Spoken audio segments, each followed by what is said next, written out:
Napomenuti samo da je Safet Bekbašanić bio prvi doktor nauka iz reda bošnjačkog naroda. Bio prvi predsjednik društva Gajret, jedan od osnivača Gajreta, književnik, pjesnik i mogla bih još nabrajati. A sve ovo želim kazati zato što je napisao jednu divnu pjesmu koju ćemo sada čuti u izvođenju naše Anide, solistice hora Bošnjačke zajednice kulture.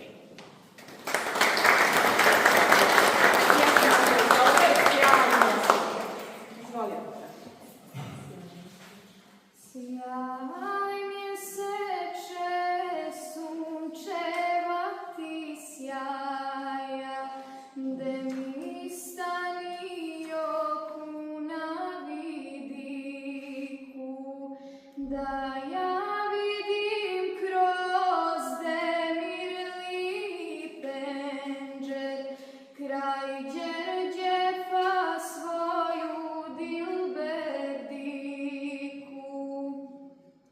Je li mi se promijenila mlada, od kako je mene ostavila?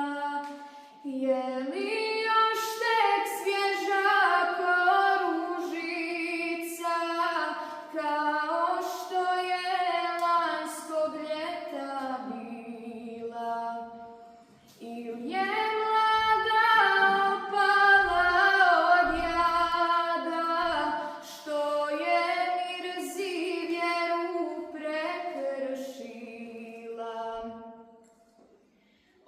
Da znade da mi je sad draga i još draža već je prije bila. Da znade da mi je sad draga i još draža već je prije bila.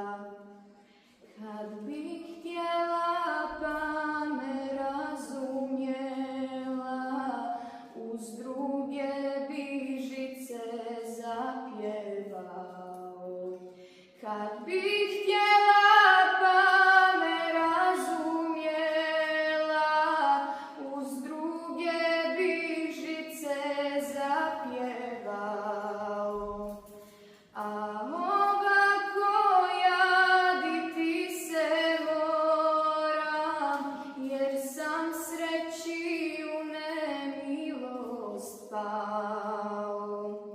A ovako jaditi se moram, jer sam sreći u nemilost pao.